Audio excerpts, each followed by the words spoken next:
Hi everyone, welcome back. ನೀವು ನೋಡ್ತಿದ್ದೀರಿ intelligent ಗುರು YouTube channel. Gruhalakshmi ಯೋಜನೆ ಅಪ್ಡೇಟ್ಗೆ ಸ್ವಾಗತ. ಯಜಮಾನರಿಗೆ ಗುಡ್ ನ್ಯೂಸ್, ಹಣ ಕೂಡ ಬಿಡುಗಡೆ ಆಗಿದೆ. ಯಾರಿಗೆ ಏನು ಎತ್ತ ಅಂತ ತಿಳಿಸ್ಕೊಡ್ತೀನಿ. ಚಾನಲ್ಗೆ ಸಬ್ಸ್ಕ್ರೈಬ್ ಆಗಿ. ಮೇ ತಿಂಗಳವರೆಗೂ ನಿಮಗೆ ಹಣ ಪೆಂಡಿಂಗ್ ಇರೋ ಹಣ ಕೂಡ ಬಿಡುಗಡೆ ಆಗಿದೆ. ರಾಜ್ಯ ಸರ್ಕಾರದ ಮಹತ್ವಾಕಾಂಕ್ಷೆ ಯೋಜನೆಯಾದ ಗೃಹಲಕ್ಷ್ಮಿ ಯೋಜನೆ ಬಂದ್ಬಿಟ್ಟು ಮೇ ತಿಂಗಳವರೆಗೆ ಹಣ ಬಿಡುಗಡೆ ಮಾಡಿದ್ದಾರೆ.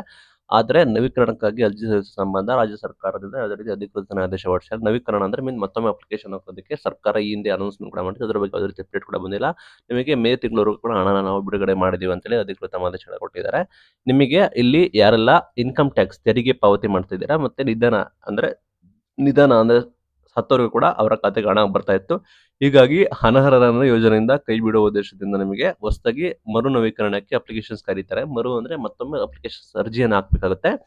ಅದಕ್ಕೋಸ್ಕರ ಸಂಪುಟ ಸಭೆಯಲ್ಲಿ ಮಾರ್ಗಸೂಚಿಗೆ ಒಪ್ಪಿಗೆ ಸಿಕ್ಕ ನಂತರ ನಾವು ಮಾತ್ರ ಇದನ್ನ ಮಾಡ್ತೀವಿ. ಬಯೋಮೆಟ್ರಿಕ್ ಎಲ್ಲ ಕೊಡಬೇಕಾಗುತ್ತೆ. ಅದನ್ನ ನಾವು ತಯಾರಿ ಮಾಡ್ಕೋತೀವಿ ಅಂತ ಹೇಳಿ ಮಾಹಿತಿ ಕೊಟ್ಟಿದ್ದಾರೆ.